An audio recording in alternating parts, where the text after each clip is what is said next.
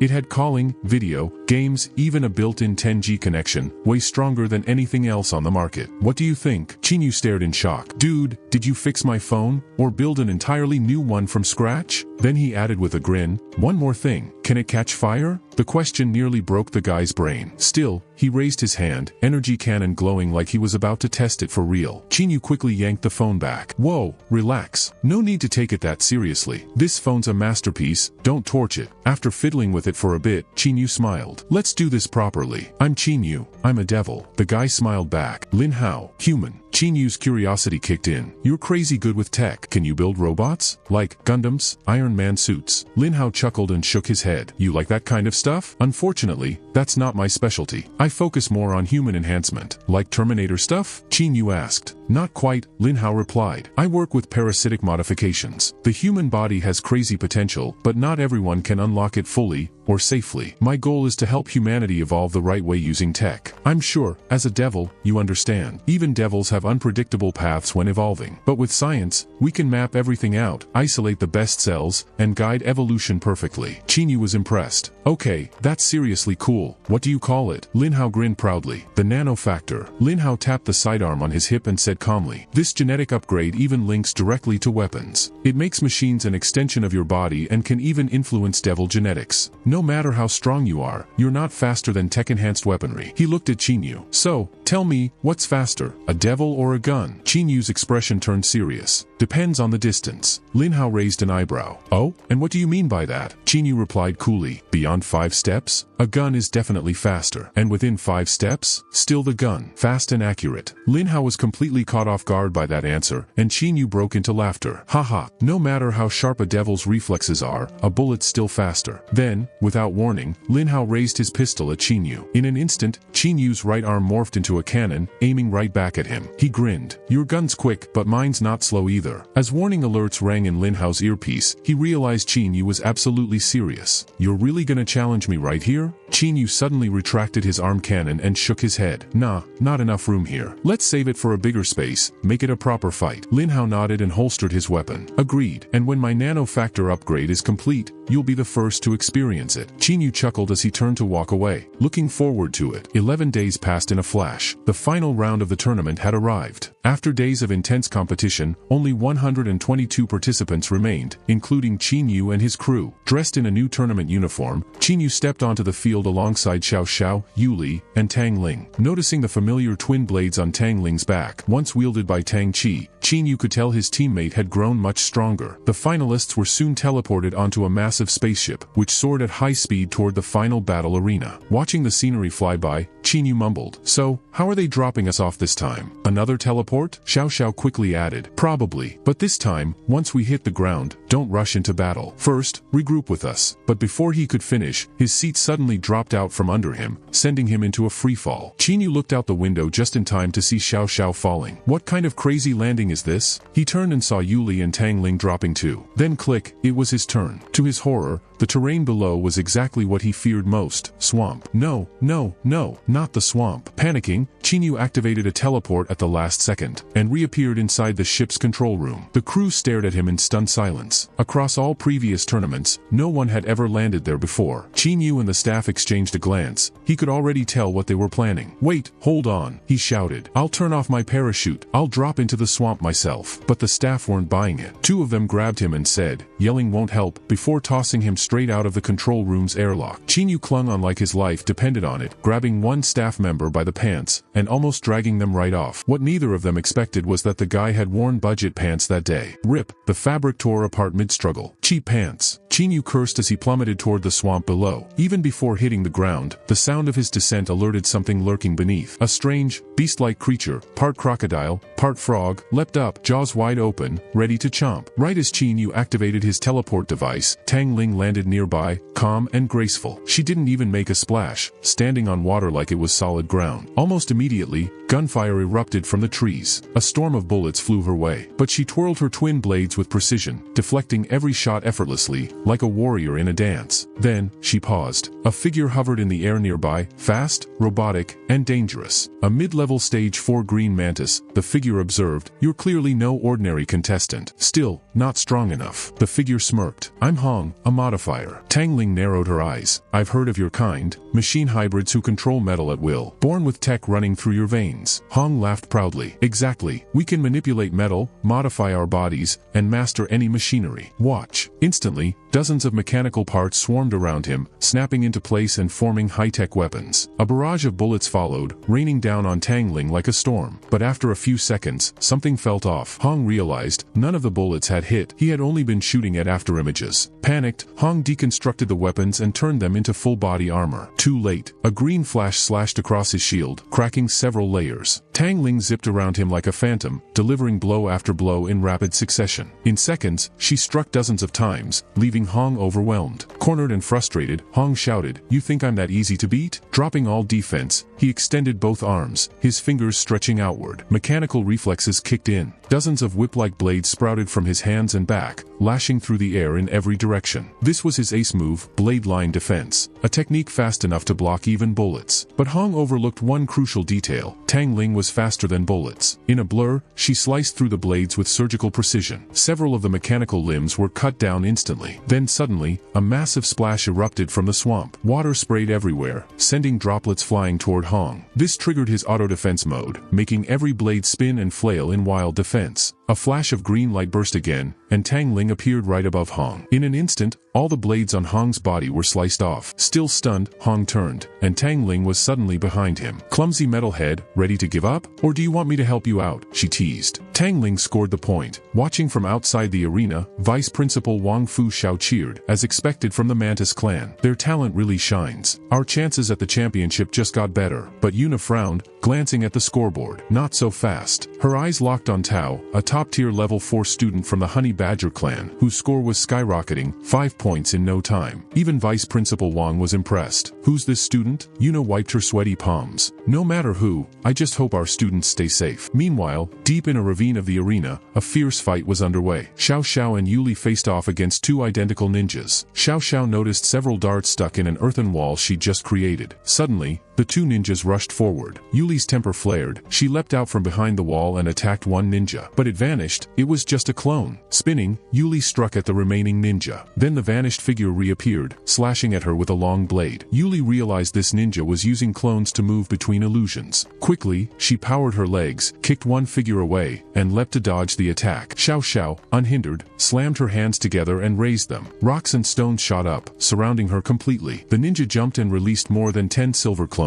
Xiao Xiao tried to strike back, but the clones attacked faster, overwhelming the ravine with dust and debris. When the dust cleared, Xiao Xiao stood inside a massive overturned bowl-shaped rock. The ninja gasped, the return to clan technique. But cracks appeared in the rock, glowing golden. Stones exploded like fiery rain, blasting away most clones. Xiao Xiao reappeared, shouting, trying to run? She waved her hand, launching countless earthen spears at the fleeing ninja. Knowing a direct fight was impossible, the ninja hesitated, but Yuli suddenly appeared behind, delivering a quick kick that sent the ninja tumbling. Xiao Xiao pointed at the ninja and said, earthen spears, incoming. The ninja was hit by a barrage of spears, pinned down like a porcupine. Xiao Xiao truly lives up to her reputation. Not just beautiful but incredibly powerful. One move, and the outcome's clear. Xiao Xiao and Yuli rushed forward to check, but the ninja suddenly vanished, revealing he was just a clone. Before the girls could react, the real ninja burst out from the ground behind them, charging with incredible speed. His slash was blocked by an earthen wall Xiao Xiao conjured. She smirked. Did you really think we wouldn't know where you were? Your sense way too obvious. The ninja tried to retreat, but Yuli chased him down, landing a solid kick to his stomach. Before he hit the ground, Xiao Xiao summoned the earth again. A massive wave surged forward, burying the ninja deep underground. Perfect teamwork. Trapping and burying in one go, Xiao Xiao said. From beneath the earth, the ninja spoke. Your skills are impressive, but you're still one step behind. Let's make this serious. Suddenly, he exploded out of the ground, energy flaring around him. Xiao Xiao frowned. He's about to use his ultimate move. Yuli scoffed. What, are we supposed to be scared? Just then, a lively female voice called from behind. Looks like things are heating up here. The two girls turned to see a young woman laughing. Tao, the Honey Badger clan's prodigy and one of the arena's top contenders. Tao eyed the ninja, looking for a fight? Count me in. The ninja sighed, thinking, who else but her? He pointed at Xiao Xiao and Yuli. They're my opponents. But when he looked back, the two girls had disappeared. Yuli was carrying Xiao Xiao on her back, running for safety. They knew Tao was the strongest among the younger fighters. Only a fool would challenge her. However, Tao's focus shifted to them immediately. Where do you think you're going? I'm not the one you should be avoiding. Suddenly, the ninja blocked Tao's path after just 2 steps. Tao rolled her eyes. Why are you blocking me? Who do you think you are? The ninja replied seriously, Miss, those two are my prey. Everything has its order. Tao laughed. Order, huh?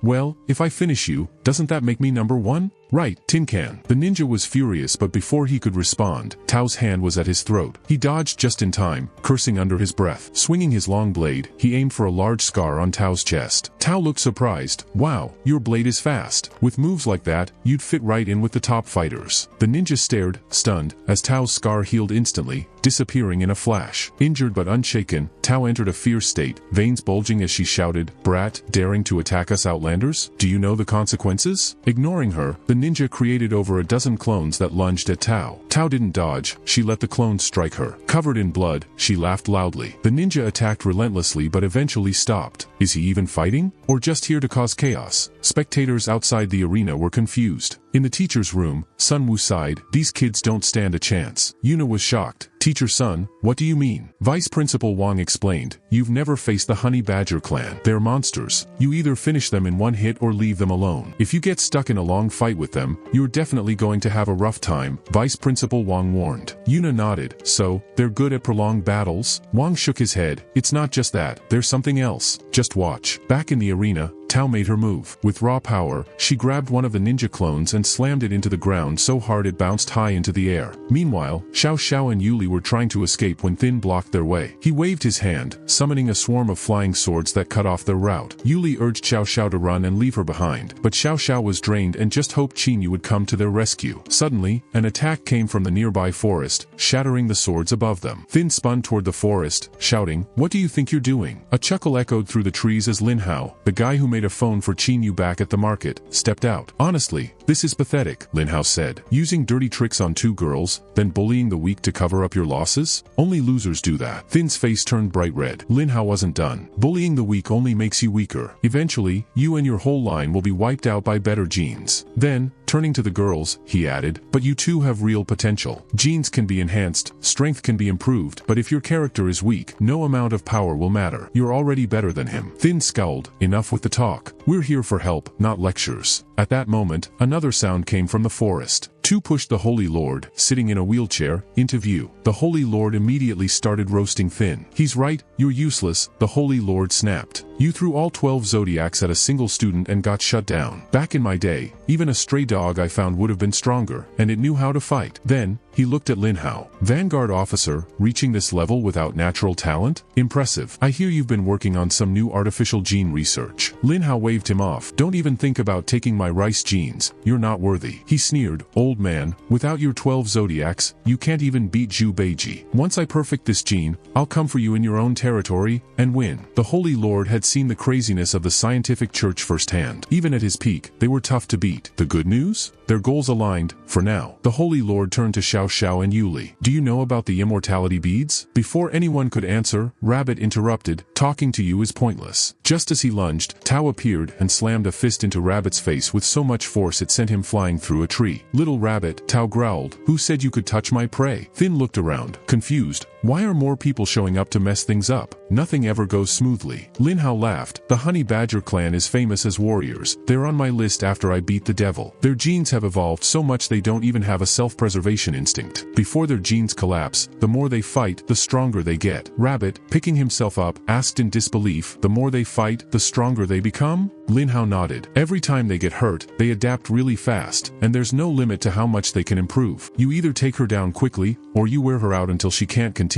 Otherwise, it's going to be you who ends up out of the fight." He then smiled and said, "Need some help? I wouldn't mind sparring with this girl, though she's not quite at my level yet." Thin stepped forward and said, "No thanks." Then he launched a stream of fire at Tao, but she dodged it without any trouble. Ice arrows didn't work either. Even his flying swords powered with energy only caused minor scratches. Suddenly, Tao appeared behind Thin and kicked hard toward his head. Thin leaned back to avoid it and stumbled a few steps, clearly frustrated. He attacked all at once with wood, water, fire, and earth moves, but Tao was still fast. She dodged everything while teasing him, pushing him closer to losing control. Lin Hao laughed watching this and said to the Holy Lord, "Your student's not doing great. This Honey Badger girl is really something. If this keeps up, your student's done for." The Holy Lord, angry, smashed the armrest of his wheelchair, sending a sharp piece of wood flying through the air at high speed. It hit Tao in the stomach while she was dodging midair. Tao immediately spat out some blood. "Top young genius, huh? This is all you can do? Turns out you're just a fragile girl." But then Tao shocked everyone by standing back up and saying, "Old man, you play dirty." Tao was in a tough spot. The Holy Lord's attack didn't finish her, but it caused her genetics to speed up way too fast. If that kept happening, it could cause serious problems for her genes. With grit, she growled, "I'd rather go down fighting than lose face." She charged at Thin, who prepared to block her, but Tao suddenly turned sharply and ran in a totally different direction. "Fighting to the very end? Only a fool does that," she shouted as she ran. Then she called out, "Show yourselves, organizers." She pulled out a flare gun and fired it into the sky. Lin Hao laughed quietly and said, "Looks like after that camera trouble before, the organizers switched to this old-school signal. But science keeps moving forward," he added, raising his left hand to fire a blue laser into the sky that caught Tao's flare. Then he looked at Thin and said, "You failed again. Are you really a top assassin group? I'm starting to seriously doubt how professional you are." Thin was too angry to respond. At that moment, the Holy Lord spoke up again. "All right, everyone, stop enjoying the show. If that Honey Badger girl reports this to the organizers, none of us will make it out. Please, take him out." Hearing that, Lin Hao sighed and said, "That old immortal in the Forbidden City is definitely a tough one to deal with. All right, I'll handle him." Right after, Tons of parts appeared around Lin Hao, quickly assembling into a small robot that sped off in the direction Tao had gone. After that, Lin Hao turned to Xiao Xiao and Yuli and said, "I'll take care of you too. Don't get involved with what I'm doing to Qinyu." The Holy Lord's face darkened, but he nodded. "As you wish, I only want that pig." Elsewhere, on the surface of a calm body of water, waves splashed as someone moved fast. The fighters here were Tang Ling and Snake from the 12 Zodiacs. Snake was using a huge, weirdly shaped whip. Every time she swung it, it hit Tang Ling's chest and stomach hard, sending her flying back. Tang Ling's armor was battered from the tough fight and finally broke. Snake pulled back her whip and walked up to Tang Ling, laughing. "Little girl, come quietly. I don't want to carry back a body." Tang Ling silently watched Snake, waiting for the right moment. Then her eyes flashed. She swung her arms, activating her skill. Suddenly, an electric net burst from the water, trapping Snake. Snake was hurt and her whip's power was down to less than a third. Tang Ling quickly tried to back away but then realized she'd made a mistake. Snake twisted and struggled inside the electric net until she broke free. Tang Ling could only lift her weapon again. She knew she couldn't escape. Her only choice was to fight for her life. They continued their battle on the water's surface. But Tang Ling was hurt and nearly out of energy. She couldn't keep up with Snake and started to get overwhelmed. Suddenly, Tang Ling stopped defending and let the whip hit her shoulder. Taking advantage of Snake's surprise, Tang Ling grabbed the whip's middle part and said, "You talk too much. Qinyu says villains lose because they talk too much." Then she pulled the whip hard toward herself. Snake was caught off guard and got pulled toward Tang Ling. Tang Ling lunged at Snake with a dagger, but Snake reacted super fast. She tilted her head to dodge the dagger aimed at her throat, dropped her whip, and quickly moved back. Still, Tang Ling's dagger left a cut on Snake's face. Snake lost her calm and shouted, "You'll pay for this. I'll tear you apart." Tang Ling focused even more. Even without her whip, Snake was still really strong. She swung her big snake tail at Tang Ling. Tang Ling prepared for the hit, but suddenly her body went out of control and she fell flat, barely avoiding Snake's tail strike. Snake was shocked for a moment. She noticed something weird. Tang Ling's body seemed forced down. Her desperate fight had made Snake even angrier, leading to that powerful tail strike. If it had hit, Tang Ling would have been badly hurt or even worse. But right at the last second, Tang Ling's body lost control and collapsed forward, dodging the strike. Tang Ling lay there confused, wondering why her body wouldn't listen to her. Though confused, Snake kept pressing her advantage and swung her venomous tail at Tang Ling. To her surprise, the hit only left a dent on Tang Ling's skin. It didn't even break it. Snake was shocked. Wasn't this girl supposed to be a mantis? Why was she tougher than a turtle? Maybe she was some new kind of fighter. Suddenly, Tang Ling's back arched, and a big hand appeared from inside her body. The hand grabbed Snake's tail and squeezed it with huge force. Snake cried out and quickly pulled her tail back. The arm behind Tang Ling trembled, then let go. Then Tang Ling's left arm started changing fast. It turned into a giant gun barrel. She lifted the arm, aimed at Snake, and fired a barrage of shots. Snake, still in the air, got hit over and over. She could handle a couple of hits, but this non-stop fire was too much. Finally, covered in wounds, Snake was blasted into a big tree on the opposite shore. Without wasting time, Snake scrambled behind the tree to take cover. Just moments ago, she almost got totally finished. Thinking that, Snake ripped open the skin on her chest. Layers of skin peeled off, showing a fresh, white layer underneath. At the same time, a lump popped out of Tang Ling's back. This time, 2 arms appeared. Tang Ling's strength gave out and she dropped to her knees. A figure came out from behind her. Tang Ling stared, surprised. The figure was none other than Qinyu, the main guy. He smiled and said, "I was just having some fun with a frog when I suddenly felt you were in trouble, so I came running. Little mantis, you owe me a toad for this." Tang Ling chuckled and said quietly, "You weren't kidding, you really do show up when I get into trouble." Right after that, Tang Ling felt dizzy and her eyes fluttered closed as she passed out. Qinyu caught her quickly, looking a little annoyed. If he hadn't accidentally used his soul parasitism power on her before, and if over time his soul and flesh parasitism hadn't connected, this silly mantis girl would have lost her life today. Thinking that, Qinyu gently tapped her forehead, a mix of scolding and care in the gesture. Then he carefully laid her down and raised his hand. A flare gun appeared in his grip. With a sly smile at Snake, he fired the flare up into the sky. Snake thought, calling for backup, huh? She wasn't going to let that happen. With lightning speed, she leapt high to chase the flare going up. This was because of Qinyu's demon form. He disappeared in a blink and reappeared right in front of Snake. In an instant, he grabbed her by the throat, freezing her completely. Snake could only watch as the flare exploded above them. Qinyu, still holding her, slammed her down. He stepped forward, stood over her, and muttered, "Another assassin. I hate assassins the most." He struck a match, ready to burn Snake. Panic took over Snake. This kid really meant business. She opened her mouth and spat purple venom straight at Qinyu's face. Just as she started to feel proud, thinking she'd won,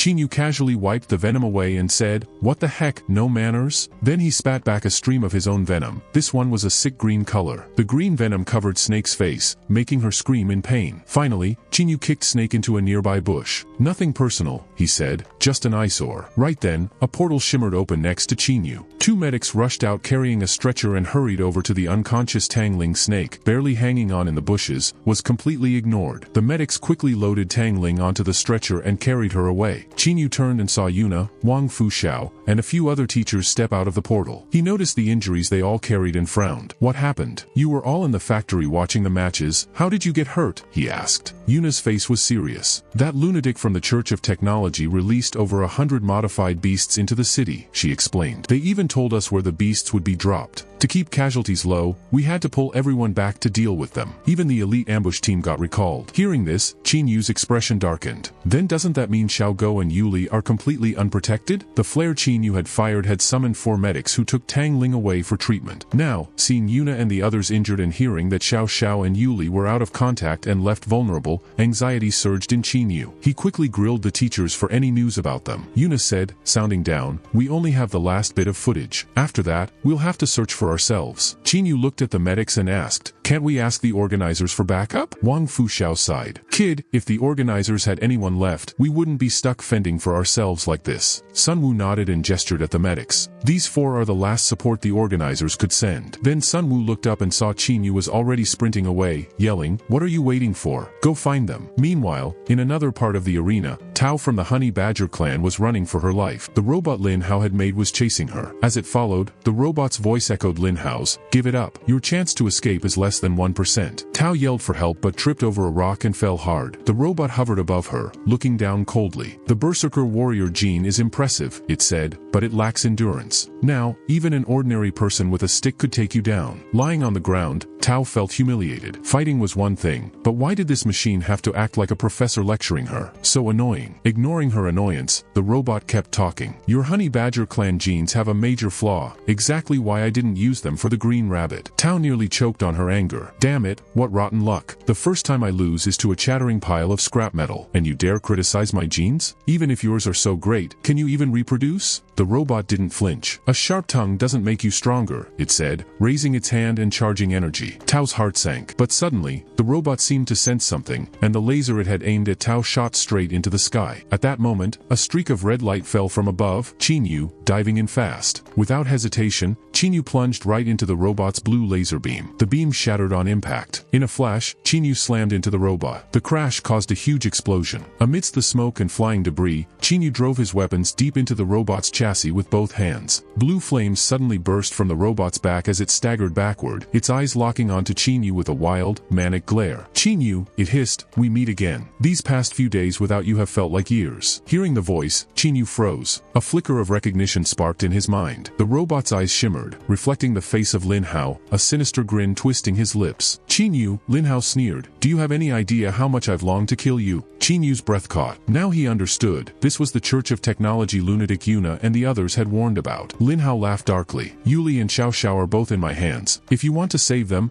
come to the central region of the eastern forest. I'll be waiting. But first, I need to see if you're even qualified to challenge that gene." Chinyu, barely holding back his fury, roared, "Get to the point. Cut the chatter." Lin Hao, still controlling the robot, retreated a few steps. "Remember what I told you, a gun versus a devil, which do you think is faster?" With that, the robot launched a massive fireball toward Chinyu. Chinyu stood firm, but the robot soon sensed something was wrong. Sure enough, Chinyu appeared behind it, his right arm transforming into a cannon aimed squarely at the robot's back. The shot was deadly precise, slamming the robot into the ground. But by the time the robot struggled to its feet, Chinyu realized his mistake. His corrosive rounds only worked on living organisms. In the next moment, the robot blitzed behind Chinyu with blinding speed. Its chest plate slid open, revealing a terrifying arsenal of weapons. A volley of miniature missiles screamed toward Chinyu, detonating rapidly mid-air. Chinyu crashed to the ground, cursing under his breath. Before he could recover, the robot fired a specialized projectile at him. Chinyu raised his arm to block, but to his shock, the warhead burrowed straight into his arm and began beeping ominously. His blood ran cold. He cursed Lin Hao's ancestors for 8 generations. It was a miniature time bomb. As the countdown hit 0, the warhead exploded with a deafening roar. Through the smoke and debris, Chinyu shook his mangled arm, gritting his teeth. "You little bastard," he snarled. "That's a dirty trick." Lin Hao's voice, laced with amusement, came from the robot. robot. That's a ghost-hunting armor-piercing round, top-of-the-line ordnance, designed specifically to take down experts. Looks like your defenses aren't as impressive as I thought. Chinyu let out a cold laugh, raising his arm, which had already begun regenerating. Lin Hao stared in disbelief. How is that possible? Your regeneration rate defies all science. He raised his hand to reload, preparing for another attack. Chinyu stood still, watching him reload, and said coldly, "Weren't you trying to test my qualifications? Then let me give you a proper demonstration." As soon as he finished, Chinyu let the full barrage of armor-piercing rounds slam into him. The incessant beeping of the embedded explosives filled the air, culminating in a massive explosion, so powerful it nearly formed a mushroom cloud. But as the smoke cleared, Chinyu was still standing, defiant and roaring, his right side skeletal but unbroken. "Come on," he challenged. "Let's see how many times you can blow me apart." Lin Hao watched, a troubled look on his face. Was this even a living creature? Not even devils had regeneration this outrageous. Fully regenerated, Chinyu sneered. "So, are you satisfied with the results?" Without hesitation, he unleashed a full-powered punch, a devastating dragon fist that sent the robot flying through the air. But Chinyu didn't stop there. He took 2 quick strides forward, grabbed the robot's legs, and yanked them apart with savage force, nearly ripping them from their sockets. Only one thought raced through Lin Hao's mind: escape. This combat power was monstrous, beyond anything he could imagine. In a desperate move, the robot's hands transformed into blazing thermal blades, which it plunged deep into Chinyu's chest. Enduring the searing pain, Chinyu pushed his regeneration into overdrive. With a final agonizing roar, he wrenched the robot's head clean off. He tossed the severed head aside and flung the robot's body away like a rag doll. The headless machine twitched twice before falling completely still. Chinyu curled his lip in disdain. So what if it's high-tech? The more complicated something is, the easier it breaks. I've got thick skin and tough flesh. Bricks, stones, I'm not afraid, and I can even regenerate. Can your robot do that? Inside the robot's AI, Lin Hao analyzed the situation and came to one conclusion: his chances of winning were 0. He clutched his head, muttering, "Is it really impossible for the nanogenes to defeat this?" He shook his head hard. "No, that's not right. The nanogenes aren't perfected yet. They can definitely defeat devils. They are humanity's future hope." Lin Hao's agitation grew. The future hope of humanity will absolutely not lose to a devil. Suddenly, a mocking laugh rang out. It was Xiao Xiao, standing right beside him. Seeing Lin Hao glance her way, she shrugged. "Only scared dogs bark. When you're giving yourself a pep talk, you're already afraid." Lin Hao bristled instantly. But before he could reply, Xiao Xiao added, "Don't argue. I understand dogs better than you." Lin Hao forced himself to stay calm. Scientific research can't be influenced by emotions. But Xiao Xiao's words reminded him he needed an insurance policy. With that thought, Lin Hao strode toward the 2 girls and grabbed Yuli by the hair. Xiao Xiao cried out in alarm. "What are you doing? Let her go. If you have a problem, take it up with me." Lin Hao sneered. "She's just insurance." He tightened his grip. "Chinyu and I will fight. If he dares to win, this girl's head will explode. What do you think he'll choose?" Yuli spat furiously. "You despicable, shameless bastard. A warrior should fight like a warrior. You're using a hostage. You're nothing but trash." Lin Hao scoffed. "I'm not a warrior." Then he pulled out a high-tech muzzle and clamped it over Yuli's head. He knew the nanogenes were his only hope. He couldn't let a petty fight fueled by anger ruin everything. Absolutely not. Elsewhere,